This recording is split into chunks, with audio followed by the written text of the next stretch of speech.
Lights, camera, action. In a studio where local filmmakers talk to other filmmakers about the inside world of film. Cut. That's not the script. It. We'll fix it in post. Do you wonder how films are produced and what really goes on behind the scenes? Well, stand by. Filmmakers Kevin Mumphrey, Victoria V.A. Jones, and Carson Hype Ferguson explain all the details. Right here on It, We Will Fix It in Post podcast.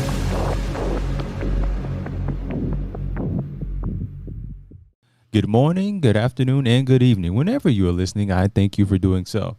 I am Kevin Mumphrey, and this is, once again, It, We'll Fix It in Post. I have with me my colleagues, Carson Hype Ferguson. Sure. And Victoria V.A. Jones. What's going on?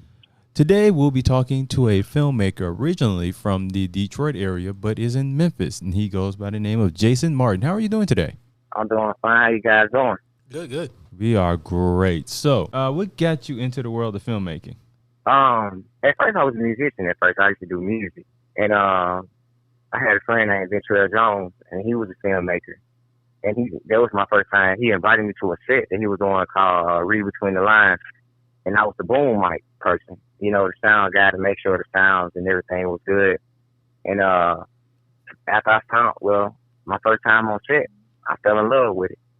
And then I went to college, actually majoring in psychology, but I always had that passion, and it was my last year of graduating to get my psych degree, and I took screenwriting, and I was about to fail the class at screenwriting, so I dropped all my psychology classes. In a short time, I passed the screenwriting class with an A, and I'm on academic probation for that, but look what happened a couple years later. Hey, I'm living my dream. That's what's up. That's what I'm talking about. So, as far like with screenwriting, did they kind of came natural to you? Not at first. At first, it was kind of, it was a hard thing because I'm like, man, how do I supposed to do this? Where to start it? But when I was at the University of Memphis, Spike Lee came to the University of Memphis, and he gave this advice. He said, well, if you write 3 pages a day and you times it by 30, that's 90 pages a month. So you write a movie every month. So when I got that concept, I'm like, okay, well, now if I write just 3 pages, now I got to develop the characters, get a character's name, give them different personalities. I've never been to LA. How can I got to go study geographics, the demographics, how they talk, the slang, the popular restaurants, the streets. And so I have to learn a culture, learn a whole city without going to it off of Google. So I really have to learn screenwriting. So now I'm able to, see New York as New York because I studied so much of the culture, watch so many movies in New York, watch so many movies in Miami, and now I got it now. So screenwriting, it came naturally like the second year or third year of doing it. I just kind of had to get some reps in. I guess the details are where you had to kind of learn. Right. Yeah, that's the thing, developing like I said, if you've never been to Mexico, how can you write a story in Mexico? Right. You see what I'm saying? That's always the question. How do you know? Then you have to learn the language. You have to learn Spanish. You have to learn the religion, the tradition. So to be great at something like that, you really have to manifest that type of culture. You know what I'm saying? Especially how I grew up, coming from the project and finally, mom moved us out to a better neighborhood. I didn't know anything about, to be honest, white culture or, any other culture. So the project. So to learn those things from scratch, it takes a lot. Even when you're writing characters, you have to be a 5-year-old toddler that's Indian. How do you know their culture? Or you got to be a 50-year-old elder white guy. I never been there. You see what I'm saying? So I have to pretend like I have to go study. Okay, if he's 50, I know he like AC/DC. If he's 60, I know he like The Who. I know he like Rolling Stone. Elvis and stuff like that. I have to go study everything about this character. And then that's when you're able to write the dialogue. So you build the character first when you're writing. Right. I think that's a smart way to go about it because you're not gonna put your characters in situations or have them try to get out of situations they're not gonna naturally gravitate toward, right? and you don't write yourself into a wall. Yeah. So yeah, I can see that working because you just go with the dynamics of the character that you've created. Once you get into like a funk, you just kind of go off of that to kind of build yourself back up. Right, and you want to make sure that the character that you're portraying it's able to connect with another person out there who's going through the same thing or who's the same age and stuff like that. Right. That's why I always give a lady who wrote Harry Potter her flowers. I'm like, she did what William Shakespeare and Leonardo da Vinci couldn't do through their writing. She changed the whole culture. Harry Potter it shifts everything. Like for her to be in her late 40s and able still to not let her inner child die and still able to speak the language of teenagers, that's dope. Like, people don't understand how complex that is. If you go to an average person in their 40s now, they're not going to be able to write that. They be like, I ain't listening to that. Yeah, exactly. I You ain't know what I'm doing saying? that. She created a whole world. I'm like, that to me, she did what William Shakespeare never did. So I always found that fascinating. I always wondered, how was she able to do that? You know, so that's the type of stuff that, you know, when you screenwriting, that's what them the people that you want to go model yourself out. I mean, you know, of course, John Singleton will always be my favorite director. But, you know, it takes a lot of talent to write stuff like that. So you mentioned John Singleton. What is it about John Singleton that makes him your favorite director? Man, he'll shoot the same type exact style of movies. You know what I'm saying? I like the Baby Boy, Poetic Justice. And I loved how he, tied rap artists and R&B singers into his movies. That's something that I want to do. And, he gave different perspectives, even in higher learning, just different perspectives of the black male experience and the black woman experience. So, and he was black culture. Even though he got, crucified for a lot of stuff that he wrote, but his eye is everything that I admire to be. So you're trying to, I guess, like paint, I guess, your own picture of black American culture with your films. Right, in my own way of doing it. Except I don't want to just focus on the negative light or just the projects in the hood. Like, I want to bring in like the DEA. That's something John Singleton really didn't do. Like, they bring in the DEA, hostage situations, give it that hard purge look, like created add more to it than just a particular type of genre. Like, I just posted literally on my page before you guys called, and I was like that, people be expecting for writers to write every single thing. And I'm like, Tyler Perry doesn't write Bad Boys. Stephen King doesn't write Titanic. That's not what they do. John Singleton don't write Endgames. He don't write Marvel movies. But people get these high expectations where writers should just write everything, because that's not how it is. Everybody got their own lane. You master that one lane that you're good at. What's crazy to me, though, is they give certain people levity and they don't give others levity. Like, they expect you to produce, like, everything, like, full range. But then there's other people that, they don't, it's like, oh, he makes great stuff. And they just leave it at that. I don't understand that. Right. Like, that's just how it is, though. They just, when you're a writer, that's what they, you send yourself out there to be judged and critique anyway. And so people going to always project they false high expectations of themselves on you. So they can feel confident and say things like, oh, well, if I didn't do it, he can't do it. Or, well, he didn't do it either since I didn't do it. So there's always going to be this thing to where they're going to do that. You know what I'm saying? But, as writers, you can't just fall for stuff like that. Like, you know what I'm saying? You have to be like, well, this is my lane. Tyler Perry made $1 billion off one character. Opened them up a whole entire studio. Oh, yeah. So, they shot Marvel movies in. Yeah, right, yeah, they shot Marvel movies, exactly. Yeah. Now, do you think that the reason why that somebody like yourself would get more, I can't think of the word, but I'll just say arrows or criticisms, is because your accessibility to certain people?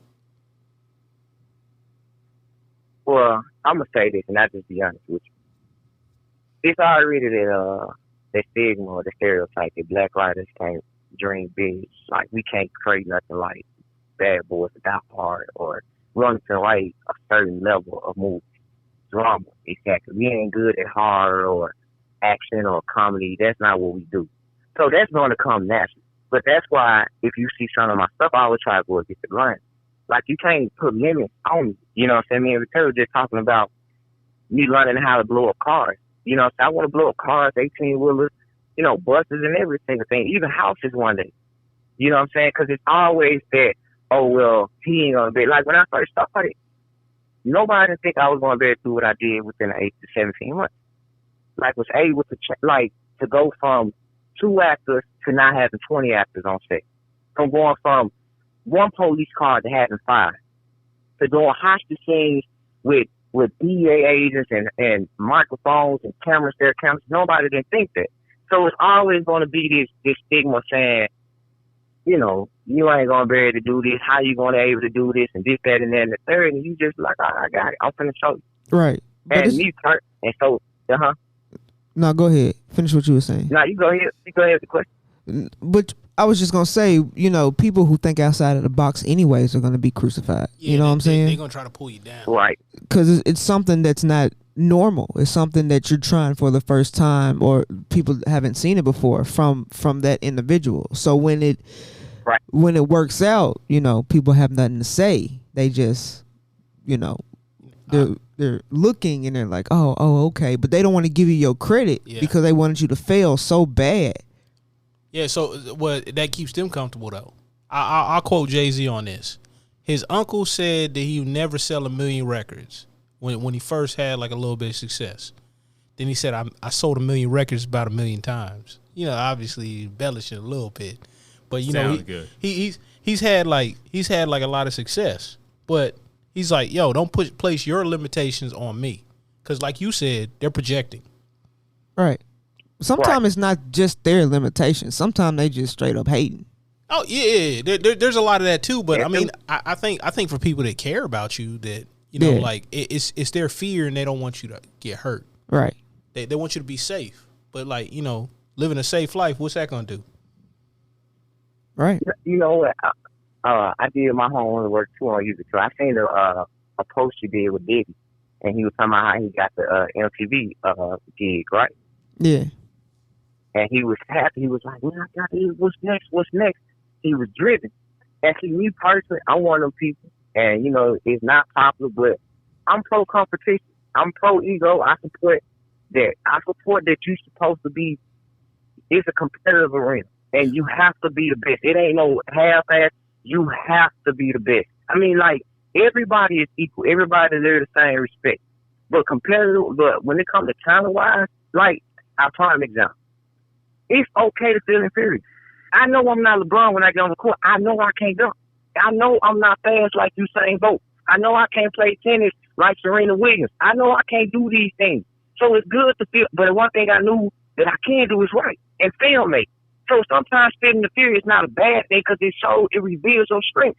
And so that's where you go. Like, everybody not meant to swim like Michael Flynn or be the next, you know, Bill Gates. I'm not intelligent like Bill Gates, and that's okay. I'm not a computer whiz like Steve Jobs, and that's okay too. I'm good at what I do. And see, people don't understand you can identify yourself better when you feel inferior to certain things that you know you're not great at. Yes, you can improve on your weaknesses, but just because you give everything your best doesn't mean that it's good enough. I can train all day, 24 hours. I know I ain't gonna be the next Kobe. I won't lie to myself like that. But I know with this writing, I can be the next Jason. I can dominate it the way I want to do it because it's my strength. Right. So I'm always pro competition and saying, man, you know, they say, well, it's enough for everybody. That's a lie. It's not enough. If it's 1 million directors, only maybe 100 getting the gigs. So what about the 99, the 900,000? What about that? So that goes against the reality of life. So you have to be the one to say, well, you have to have high standards and morals when it comes to your creativity and to what you do. And they say, well, be the best, but don't hurt people. Be humble with it. Don't hurt people on the way up. You're going to hurt them naturally because they think that they should be the one that got the gig. Yeah. So even if you being humble and nice to them, you still was better at what they thought that they was better at you was at. True. So they're going to feel hurt. Right. Yep. So I'm always, you know, pro competition, man. I'm always pro being better. You know, people just gonna get their feelings hurt. They just like. So, you know, and that's a great way to look at it. It's cutthroat. That's a great way to look You at said it. who? I said that's a great way to look at it. I mean, because like I think a lot of people in society don't live in the real world. You know, they live in a reasonable facsimile of it, and they see things through rose-colored glasses. And I'm like, Right. I'm listening to you right now, and I'm getting fired up. I was like, yeah, let's go, coach. So how would you how do I want to say this? How do you kind of navigate with your competitive and driven spirit with others who, like I said, as you go up, others kind of realize maybe they can't write as well as you.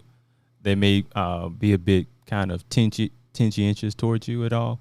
Have you seen any of that? Oh yeah, I get that. That's gonna naturally happen. You know what I'm saying? It's like I said, it's just when you better. It's just like what's the gymnastic the girl she's going Simone? through a lot of it right now. Simone? She's the prime example of it. They Simone. can't beat her. Her greatness is hindering her. I mean, her greatness is hindering her greatness, basically. Like, she's so dominant. And this is the reality. When they say, oh, everybody is equal, ain't nobody better than nobody, that's when it comes to a lie. Because nobody can beat her. So she better than everybody. And see what it is? People going to feel like that.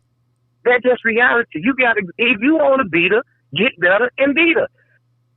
That's just what it is. You can't just sit there and dock her and make it a level playing field. We'll say, well, okay, now out this 100, she the only one. So to make this even for these 99 else people, so they don't feel like they feelings being hurt or they feel like they feel lesser, we just want to make the doc everything she doing magnificent and great and just give them the same grade and so. That's unfair. So that's going to happen regardless. So, you know, I just would be honest with you. I tell anybody, I don't like to be around weak spirits. My energy ain't built for that. I don't need to be drained. I don't like to be told no. This whole Memphis, the film industry is boundless. We can do whatever we want to do. Right. So let us be the one to create the film permission laws now. We the reason why that happened. Because we dominated so much, they just said, you know what? We got to give them film permission for this. Let us change that culture. Okay. So when did you get to the point where you realized, like, I'm really good at writing? Man, it took me 6 years to master screenwriting. I just got my screenplays back from a writer. And I've been working on these 4 screenplays, these feature lengths, for about 5 years. And I go back and read it, and I go change the dialogue, and like, this could sound better. You know what I'm saying? I used to pay a tutor to teach me how to write, you know, $1 a page or $20 an hour to show me how to, you know, speak for my grammar and stuff like that. So this year, I know I got it now. But it's a process. I tell anybody that it's the process. Don't think, you know, it happens overnight. Because a lot of people get this thing where they feel like they're entitled to greatness or they're entitled to this because they feel like, well, you know, and it's not like that. You got to go through that process. Right. And you sound like you definitely put the time and the effort into it. So what would you say is the importance of having patience in working in film? Say the question one more time. What would you say? Why is it important to have patience? Man, you can learn things. You know, it's not about the race. It's about the pace of the race. It goes back into like the turtle and the rabbit race. The turtle won at the end. You know, Albert Einstein said, "Slow progress is better than no progress." It's still going to get done, and you need to learn each step. You need to learn these things because at the end of the day, as a writer, as a filmmaker, yes, I idolize Tyler Perry, but Tyler Perry don't love me that much that he's going to give me his position and power. I'm going to always be a competition or a competitor towards him. He's going to always feel like I'm a threat because you coming up to an arena where they like, hold up, who is this new guy? So you need to be on your Q's and your P's because you up against some real heavy hitters, the guys that shot, you know, Batman and all these writers and all that. Like, you really finna step into an arena where they're going to judge you at the highest level. And it's not going to be this thing where they think that everybody can have it. So you got to be patient. Learn the art. Master the art. You know, they say a phrase that a man of many talents, but not a master at one. You got to master something. And that's why you need to be very patient with it. Now, does you being the time that you took into screenwriting with it and patience you've had, is that kind of what gives you the confidence, or you just always had it when it came to writing? I know they gave me the confidence. You know, so I was scared at first. I was nervous, bro. Like, you know, when you come into something you don't know anything about, like I ain't got no film background. I ain't go to college, school, anything for this. So I'm coming in this learning as I'm going, even with directing. So I'm going to be nervous, but you know, it's like you got to just go with it and just, you know, we talk about depression and anxiety a lot, and you know, we do deal with those things. But I'm one of them people to where, and I don't want to offend anybody, nothing like that, but I'm one of them people that even when I'm going through depression, I try to fight through it mentally. Because, you know, a cancer patient once told me, they was like, man, you know, don't remind me that I got cancer. I know I got it. I'm not going to tell myself I got it. I'm going to go to leukemia and radiation treatment to beat this. I don't want to constantly be reminded and speaking this subliminal on my life that I got cancer. I want to beat it.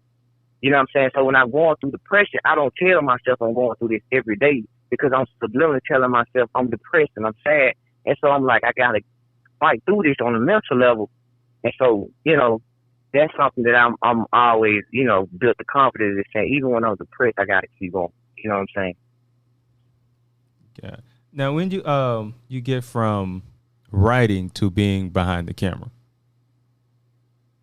This year. Oh, no. 2019. One day introduced me to direct. And he was like, you should direct. And yeah, 2019.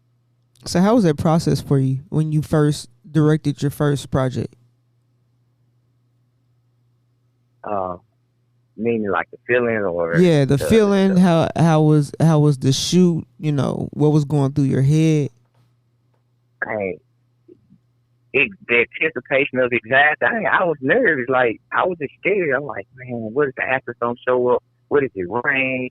What if the people that told me I could get it don't change their mind when they are upset, and I'm being embarrassed in front of everybody. It's my first gig, and this, that, and that, and the third, and you know, and then when I saw it firsthand, how, you know, one day showed me how to do it, you know, it just, at the end of the day, I gained a little confidence after that. So with having, like I say, you mentioned the nervousness and all the anxiety and the thoughts you were having. So how do you kind of go through that because when you're the director, you can't show that you're nervous because everyone's looking to you. So how do you kind of keep your composure while having all these thoughts of things that could go wrong, might go wrong in your head? I think I keep thinking positive. You know, our minds, they showed a study where I read it was like our minds automatically focus on the negative twice as much. And so I have to change my mind and say I got to focus on the positive twice as much. Like, you know, they say we'll always prepare for the worst case scenario just in case. But I'm always saying, like, if I can't prepare for the worst case scenario, I won't even know how to celebrate my victories without me feeling like sad or hurt or anything. You know what I'm saying? Right. Yeah. So I'm always, you know, so I always try to keep my mind on the positive. It's hard too. Yeah, I did. I mean, because that's why you have to be around a circle of people that's going to tell you that, you know, even when you stress, keep going. Like, you know, even when you don't want to keep going, keep going. So how many films have you directed so far? Co-directed as well as just my project. Directed your projects, co-directed. This is Hurting Legend, Merciful. I'm co-directing something with One Day Dawn called Stage. Executive producer, Black Girl, Big City. I want to make sure I say everything. I directed Take My Hand in Flight. I'm finna do working on right now directing Arthur, her project. You know, so probably about 7 so far, 8. That's a lot. Within how many years? How many years is that altogether? Yeah, it's only been a year, about 16, 17 months now. Man, that for man. about a year and That a man. half. Look. Hey, I give it. You've up to been you. busy. I give it Very up to you. busy. He on that Rick Ross hustle. You are really out here working. Now, Yeah. did you write any of these projects, or you just directed most of these? Well, I wrote most for Hurting Pleasures, and the other projects they already was written. Okay. Ooh. So your for your first project, was that Merciful? Yeah. So how did you go about like looking for actors, getting your location, like, getting everything set up? The actors, I met one day, first time I meet him, and he was telling me about this site called Movie Go, and there was actors already on there, so I just clicked on and found the actors. The locations, matter of fact, it was during the pandemic. That's the crazy thing. We filmed everything during the pandemic. We really didn't get no indoor locations until probably the end of that year. So everything that I filmed was basically outside or in cars. But I used my own house for a scene in the first episode. Outside or cars? Yeah, we transitioned, but money. I'm gonna say this: you make great business, build relationships with your local business owners, like the wing spot, bankers and all those types of people that got their own entrepreneurs that got their own places, hair salons, barbershops. Build relationships with them, even with the pandemic. That money talks. So that's how I was able to get done with a lot of different things. I was able to build a lot of relationships. So I was like, it was the height of the pandemic, and we still was in restaurants eating. That was some of us too. I ain't gonna lie. I think it's because your attitude though. I mean, because if you're gonna get it done, you're gonna get it done. Yeah. And you sound like the type to get it done. You sound like you either gonna help me or you're gonna get out my way. That's it. Don't get ran over now. No, that's how I am too. It's just if you want it bad enough, you gonna either do it or you can go hop on this train and we're gonna do it together. But if you don't want to do it, you can hop off the train and I'm gonna go on with my day. And I think people kind of as long as in the hunt, we still uplifting each other. Like, I might do a friendly competition. If I see something in something that I see weak, or you see something weak in my stuff, like one day he always correct me. I used to hate getting constructive criticism. Man, dude used to go edit, man, or somebody, one of my cousin, maybe reading my stuff. He's like, man, you can do better than this, and that. And I took it as it was an insult because I'm like, I gave this everything I got.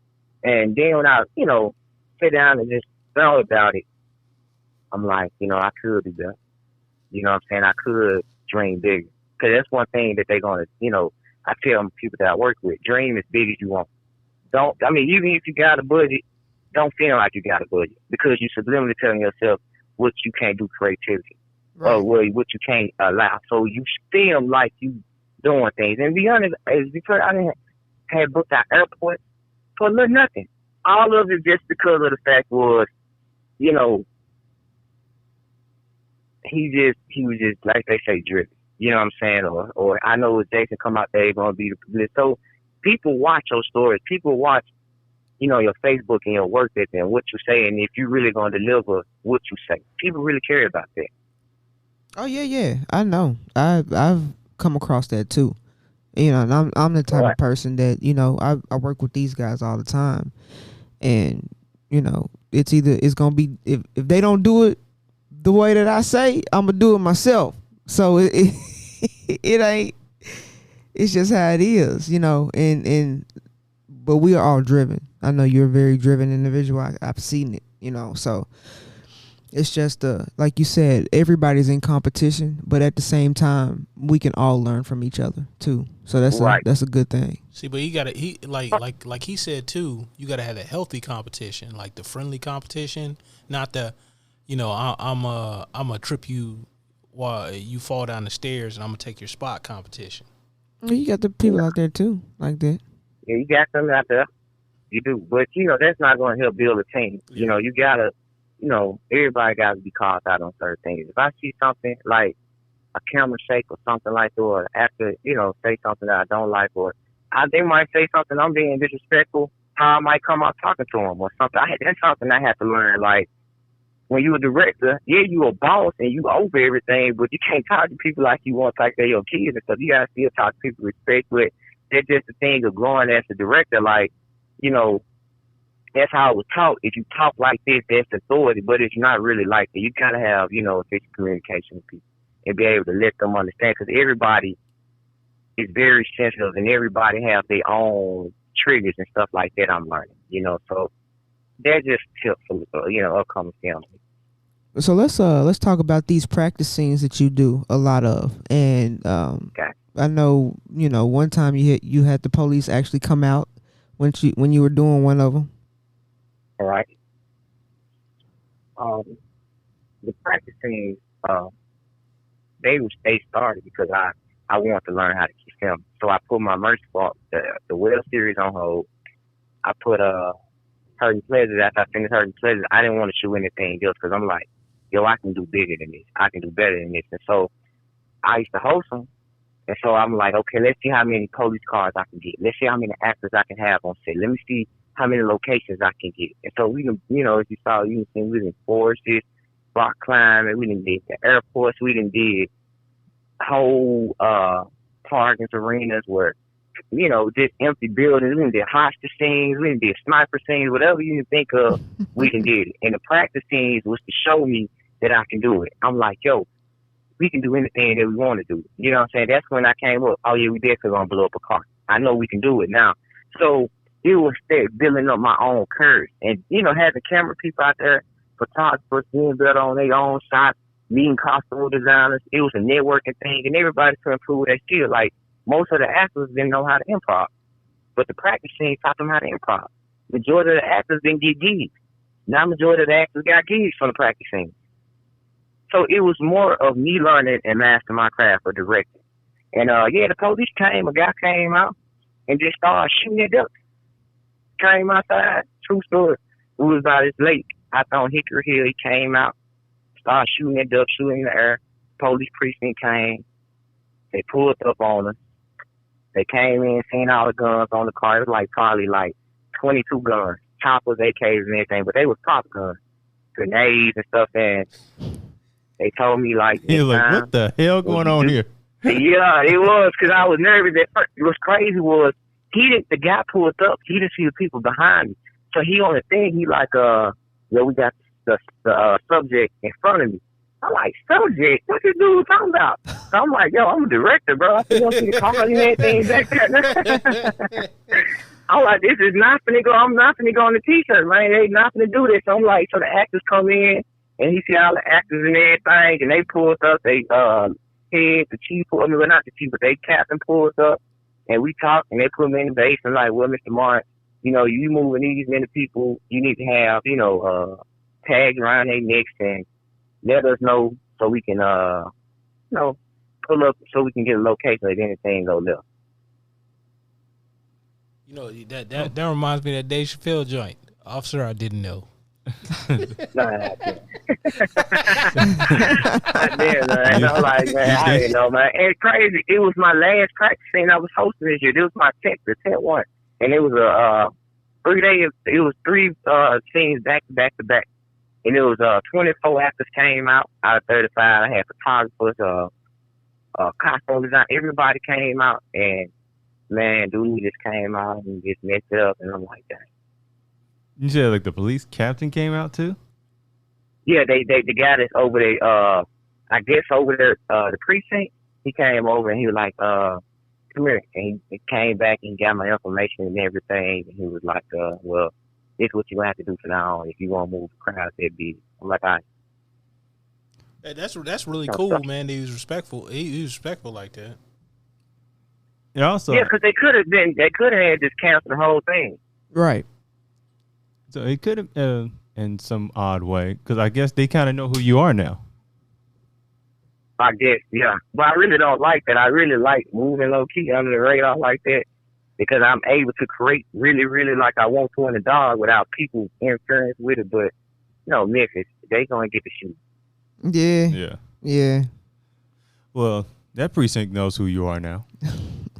And that's a good thing too. You know what I'm saying? Because next time you do something big, even if they know about it, you know what I'm saying, they can probably come out and help you out.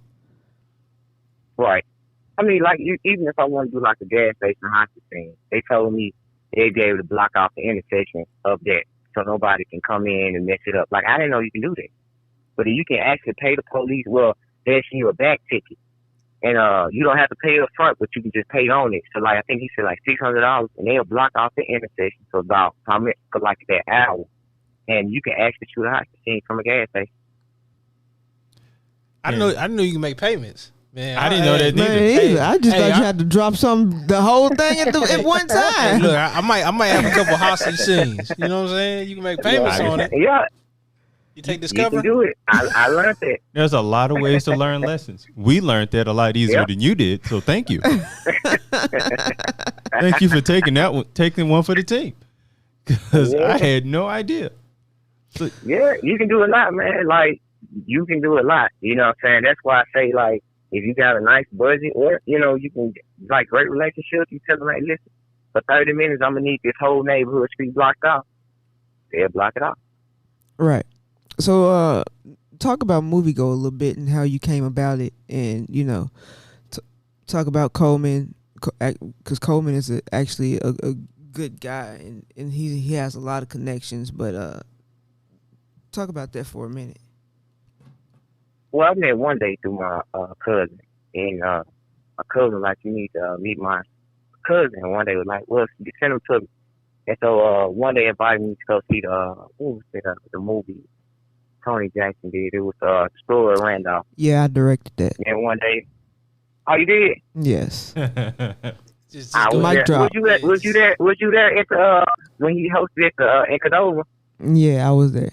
I was a That's chick crazy. down there with Tony, with the black shirt, black on, and the dreadlocks. But yeah, I was there. So you was there then. So you was there when I first started. Yeah. That's crazy. Yeah, yeah. That's I directed that. So yeah. Yeah, and I seen the movie, and one day gave me his card. Like, when I was leaving out, he like, man, I'm finna create something called Movie Go. Well, I created, but you should, let me direct something. Well, yeah, let me direct and film something for you. He gave me his card.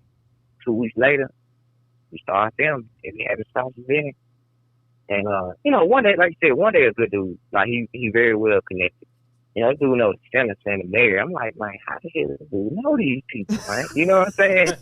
For real. I mean, like, I'm like, damn, how you know these people? Where he friends with, like, he wearing his clothing line, and they want to be in his movies and everything. So I admire that about him. Like, and I'm just gonna keep it honest. Like,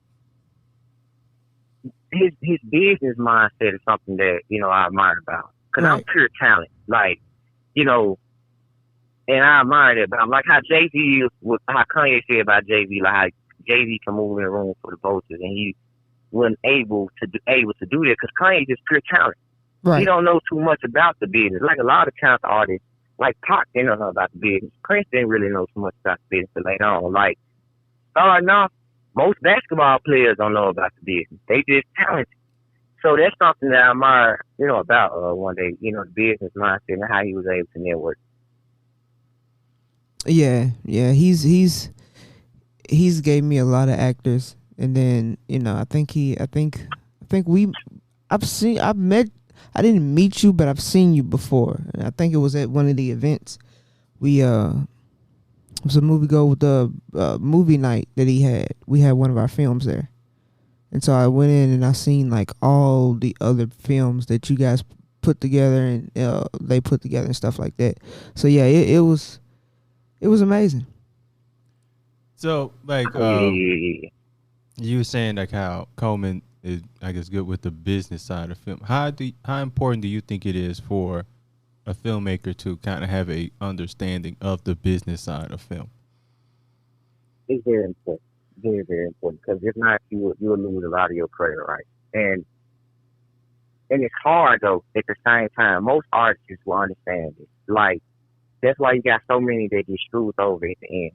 The greats. Because that's why, James Brown would dance till he died and Michael has to keep going. And it's because, man, like, when you want to be great at something, you don't have time really for nothing else. Not even your own social life. That's why they got accountants. Like Floyd Mayweather, prime example. He can't read. Allegedly can't read, right? But he's one of the successful entertainers that was out there. His main focus was boxing. He knew he couldn't be, you know, a great parent, a great boyfriend, a great best friend, a great businessman. You can't do everything at one time. You know, psychologists talk about the different roles that we have every day. Like, I'm a son, I'm a boyfriend, I'm a brother, I'm a working man, I'm a writer, I'm a director. We got so many roles, and we have to level the roles down to about 10 to 12 to, you know, something small so we can identify with. But we can't be all these different things. And so you got to, and most creators, that's why they get messed over. Well, the greats, because they only focus on being the greatest entertainer.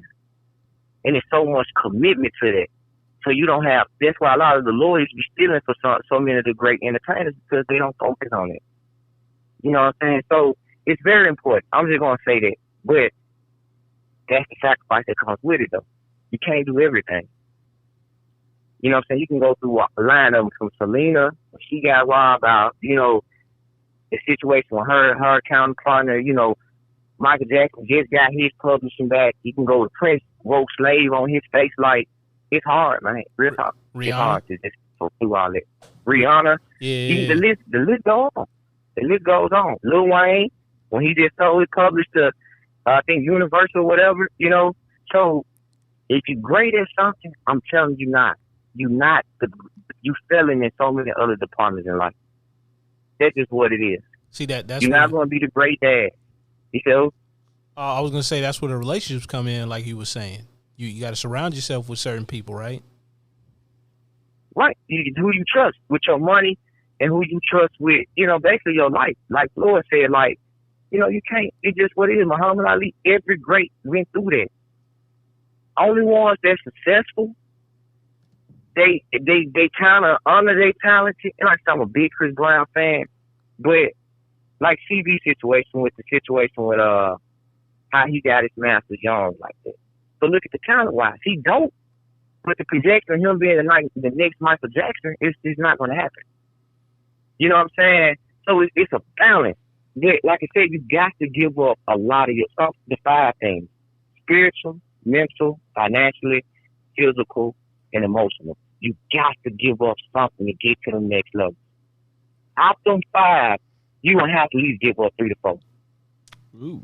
You're not going to be able to go to church every day. You're not going to, your job that you love to do that makes money, you're going to have to lose that to go get something, pay you cheaper and lesser. Maybe have to move back in with your mama so you can save the money that you were going to spend. That $1,000, you can spend $12,000 a year.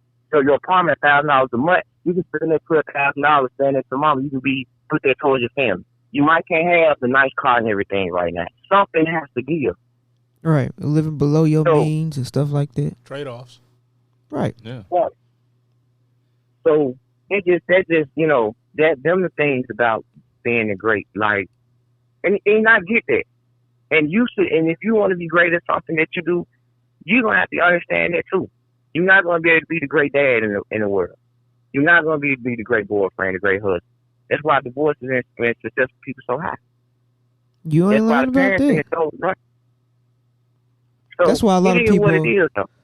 My bad. That's why a lot of people who are you know the successful ones and who are trying to strive to be the best, they're also single because they don't really have time for that. And then the person that you're with, they have to understand that this kind of comes first, and you know they have to get that. And if they don't get that, then there's nothing. You know they're gonna have to hit the road. Well, I don't think we appreciate. It is what it is. I don't think we appreciate greatness in this country like we once did.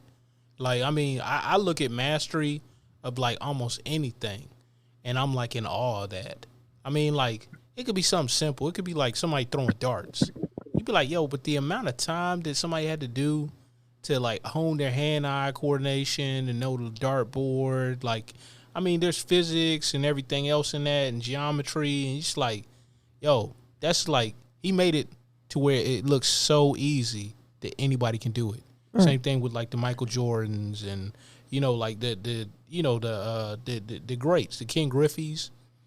I mean, Yeah, like, like Eminem and his daughter Haley, yeah, Dr. Dre. I mean, now you get a few that make it. You know what I'm saying? Like uh who was a great parent while they were successful like that? a great parent. But you see what I'm saying? With being successful. Man, it's not too many, and I can't really think offhand. Because you But look always how many we can hear, name that failure. because you always hear like with athletes when there's like retirement speech, they always like apologizing to their kids or whatever, to their kids and their wife because they wasn't there. Like I think Kobe did it because he was so driven on being the great basketball player he could be. I think you said Michael was the same way. I think John Elway was as well. Yep. Troy Aikman. So All of them. I mean, I could say Bill Withers. My bad for stepping on you, but Bill Withers, he actually left his career to raise his family at the height. Right. But that's what I'm saying is you talking about that's what it's a small amount. You can go to the Kanye situation where Kim want to divorce him. You know, it's very rare, man. You know, you got LeBron and how he doing the thing. That's why I'm mad about LeBron. You know, but again, between the difference between him and Kobe, like it didn't hurt me that Kobe died. It hurted me that Kobe died before he became a true father, because I understand in 20 years how much that dude gave to the game. You know, playing on Achilles, pop his finger back in the sacrifice that it took to get to that point. And for him to finally to be a daddy, that kind of really did. I'm like, that kind of just really messed me up. You know what I'm saying? So, you know, but that's the thing. That's the price of being great. You got to give up something. Nobody can have it all. I mean, look at Bill Gates. They might have just got divorced too, didn't he? Yeah, but I ain't talking about him. I ain't talking about him. I'm just saying, Bezos. I keep saying his name wrong. So they usually. Look at Tiger Woods and his situation. Yeah, like Dr. Bezos. Dre got divorced. I was gonna say Bezos looked like a psycho if you heard like some of his early talks, because he was so driven. It sounds weird if you're not in that mindset. Right. It's like, yo, he's crazy. It's like, I mean, he's like staring at the person or whatever, or even old boy from Facebook. You know, like you look at some of his interviews, my man is like a nervous wreck doing interviews because he don't know how to talk to people. He know how to code. He know how to boss people around and get stuff done. Right. He knows that world, and he's so driven in that world of coding and Facebook. He was so driven into that he had practically no social skills. Right. I mean, you could see that even when he was talking to Congress. Like, this dude, which is the worst place if you can't talk. But he's better. He's so much better now than compared. Yeah, because he had to be. Yeah, he had to get better. Because you are the one at the top now. Right. It's like you can't just be in the background now. It's like you are it. Right. And you know, gotta live up to it, I guess. So what's next for you? What you got that's coming out, or what you got lined up for yourself? I'm gonna finish up Merciful Six. I'm gonna do another short film after Merciful Six, and you know, it's a bunch of film companies coming to Memphis. You know, you got the Black Land Productions. It's gonna be the second black-owned besides Tyler Perry studio, and gonna be built in Whitehaven. Then you got the MP3 Studios right here on Winchester, and I will do some partnerships with them guys on some projects. So, All right. So let's talk about this award show that's coming up next month, and how do you feel about being nominated for the Movie Go Award? Oh man, you know, I feel great when it comes to nominations, man. I love nominations. You know what I'm saying? But I always be like, you know, I expect them like, you know, but the ones that I'm very thankful for everything that I do. You know what I'm saying? So, but I want to get awards where I can thank Movie Go on a different platform, like, you know, the Oscars or the Golden Globes. Like, man, thank you, movie go. You know what I'm saying, for helping me get to this part. So, but I'm very excited to meet other directors and be nominated. So I don't know if we even got into this part or not, but Harry, did you you want to blow up a car? Right. Yeah, where you been? Yeah, I'm all. Mentally, I'm everywhere. Hey, he said it a bunch of times. Yeah. I like So- he said it the first But time. yeah. So why is it that you want to blow up a car? Man, it just seemed interesting to do it. And then it looked cool doing it on the indie level and just joining it. And we ain't have to have a big production deal to do it. We did it by ourselves off our own budget. So what was because I mean, when you think of blowing up a car, you obviously think of big productions or I think like Breaking Bad or just movies like that. So what is the process of blowing up a car for a film? I'm still learning everything, but I know you gotta take out the seats, take out the steering wheel, take out the carpet and everything like that, and even remove the stuff off the side of the doors. And they got this liquid bag of, I guess they got the gas and nitrogen and whatever, and you put it around the car, and then boom, it blow up. Wait, so why you gotta take off the steering wheel? Wait, the steering wheel is controlled explosive anyway, because it's got Right. impact and all that stuff. Oh. Plus, all this stuff's probably gonna be shrapnel if it gets vaporized. Okay, Mhm. okay. And okay. I'm like steering wheel. I didn't realize this much work you had to be into blowing up a car. There's a lot of regulation in airbags. I mean, a ton of regulation in airbags, because I guess it released some chemical too, right? Yeah. Yeah. So, I mean, I don't know how I know this.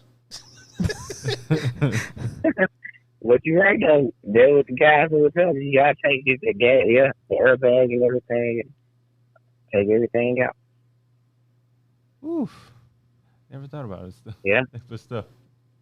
And I think it's like a 3-hour gig, because you gotta remove, because when you driving, everything is cut. So you driving and it's cut, then all of a sudden the person probably be cut outside closing up the trunk, then close the person in the trunk, then cut to where they got they're losing this person in the trunk, but the person ain't in the trunk, and the person might be pouring gasoline on the car, smoking a cigarette, and just walking off from like a 15 feet view and just throwing a cigarette. Then, the time and thing, you just light it up.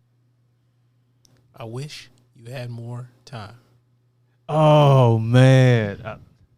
The Denzel scene. I love that. But he had homeboy like butt naked on the car. Yeah. Plastic explosives. I don't know if you're at that point yet.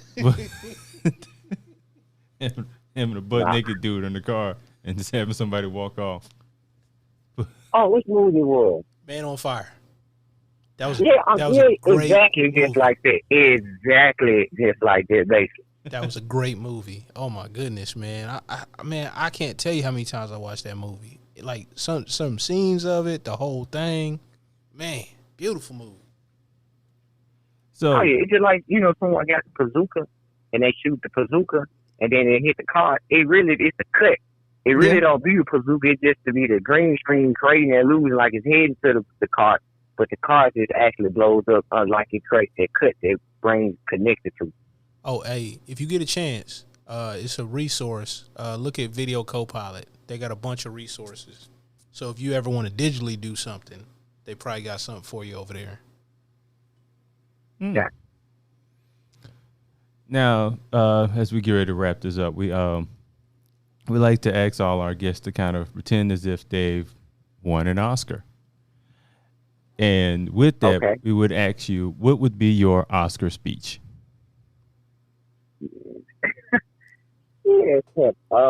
Dream big now. I'm gonna say that first I'd like to thank God. Then I'd like to thank my mama, my dad, the Moonzo family, the city of Memphis for raising me, and my city of Detroit for always supporting everything that I do, and everybody who believed in me. I love you guys. Gonna wrap this up with my co-host, Karsten Hype Ferguson What up? and Victoria V.A. Jones. Now we got it. There we go. This is It Will Fix It in Post, and that is a wrap. Yeah.